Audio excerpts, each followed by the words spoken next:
एक छोटी बच्ची एक बार मनोरंजन पार्क में दर्पण वाली भूल भुलैया में चली गई। जब उसके पिता को पता चला कि वह फिसल गई है तो उन्होंने देखा कि वह बाहर निकलने का रास्ता ढूंढने की कोशिश कर रही है और डर के मारे रोने लगी है। वह सभी रास्तों से धीरे धीरे भ्रमित होती जा रही है जब तक कि उसने अपने पिता को पुकारते हुए नहीं सुना। मत डरो बेटी, अपने हाथ बढ़ाओ, तुम्हें दरवाज़ा मिल जाएगा, बस मेरी आवाज़ का अनुसरण करो। जैसे ही उसने यह बातें सुनी, बच्ची शांत हो गई और जल्द ही बाहर निकलकर अपने पिता की बाहों में लिपट गई।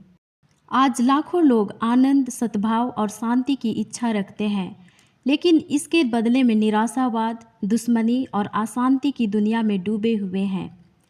वे खुशी की तलाश करते हैं, लेकिन वो उनसे दूर भागती है।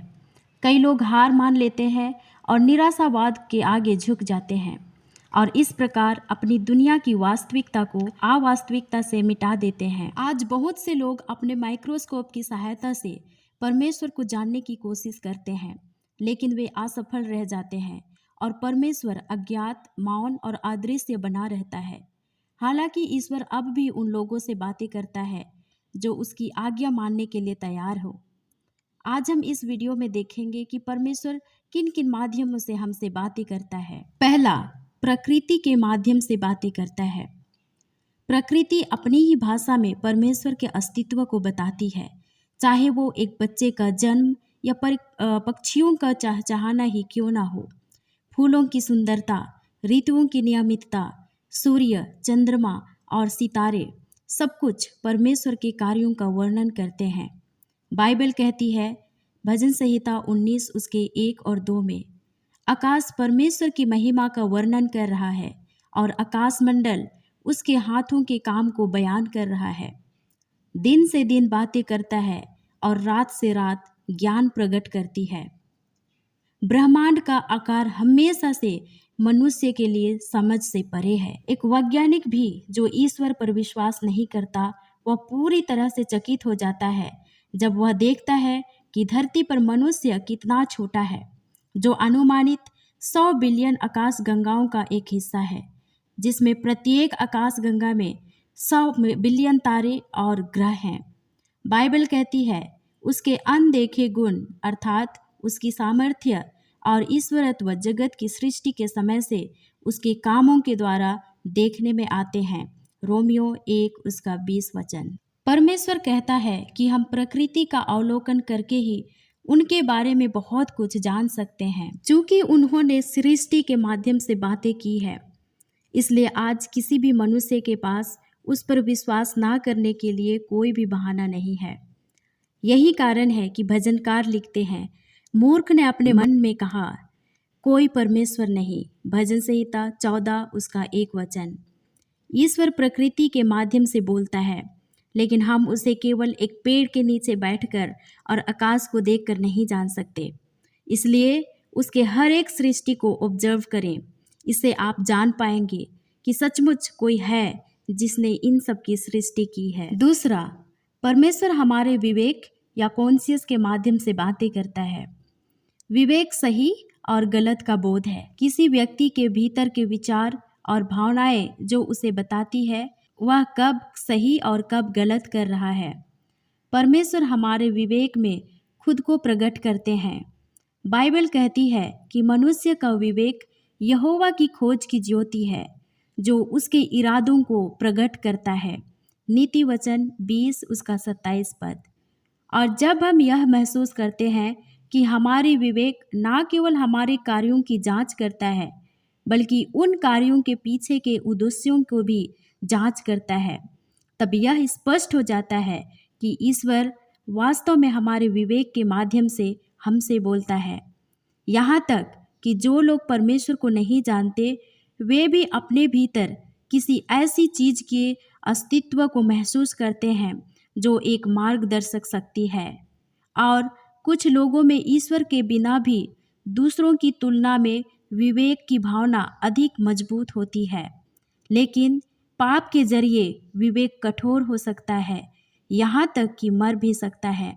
और जिसके पास विवेक नहीं या जिसका विवेक मर चुका है, वह व्यक्ति उस नाव की तरह है जो बिना पतवार के भ्रमित और दिशाहीन है।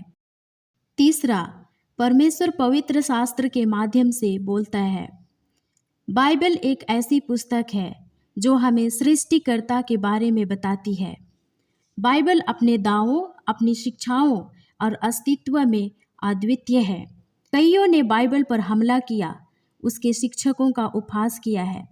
नास्तिकों ने इसके अस्तित्व को नकार दिया है, लेकिन इसकी ऐतिहासिक सटीकता और पुरातात्विक सत्यापन या आर्कियोलॉजिकल वेरिफिकेशन को नहीं झुठला सकते। क्या अलग अलग क्षेत्रों के कई लोग, जिनमें से कई एक दूसरे को नहीं जानते, एक ही विषय पर 3000 से ज़्यादा झूठ बोल सकते हैं? बिल्कुल नहीं। बाइबल की पहली 5 पुस्तकों में ही हमें कई वाक्यांश मिलते हैं, जैसे प्रभु परमेश्वर ने मनुष्यों को बुलाया, प्रभु परमेश्वर ने स्त्री से कहा, प्रभु ने नूह से कहा, परमेश्वर ने इस्राएल से बातें की, प्रभु ने आज्ञा दी, प्रभु कहते हैं। इस प्रकार बाइबल के लेखकों ने कई तरीकों से यह संकेत दिया कि परमेश्वर ने उन्हें जानकारी दी।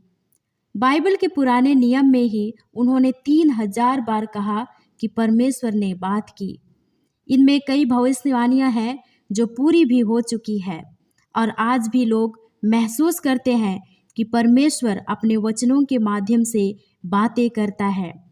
अगर आपके पास बाइबल है तो प्लीज़ इसे पढ़ें, अध्ययन करें, मेमोराइज करें। ये आपकी ज़िंदगी को बदल देगी, क्योंकि ये एक ऐसी पुस्तक है जो आपके हृदय, मन और आत्मा में कार्य करता है। चौथा, परमेश्वर यीशु मसीह के माध्यम से बोलता है। परमेश्वर अपने पुत्र यीशु मसीह के व्यक्तित्व से स्पष्ट बोलता है। बाइबल कहती है कि परमेश्वर ने इन अंतिम दिनों में अपने पुत्र के द्वारा हमसे बातें की। युगों युगों से बहुत से लोगों का मानना है कि परमेश्वर हर किसी के भीतर एक आत्मा है। फिलोसोफर्स का मानना है कि ईश्वर हर एक चीज पर है।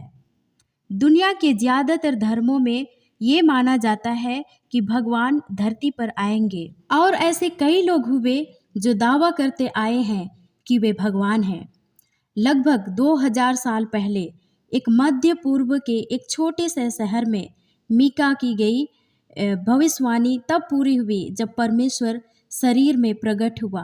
1 तीमुथियुस 3 उसका 16 वचन। पवित्र शास्त्र यीशु मसीह के बारे में कहता है, उसमें ईश्वरत्व की सारी परिपूर्णता सदैव वास करती है। कुलुस्सियों 3 उसका 9 वचन। क्या आप जानना चाहते हैं कि परमेश्वर कैसा है? आपको बस यीशु मसीह को देखना है। प्रकृति में पूर्णता और सुंदरता है। हम अपने आसपास की भौतिक दुनिया में व्यवस्था, शक्ति और भव्यता देखते हैं। ये सभी का वर्णन यीशु मसीह पर लागू होता है।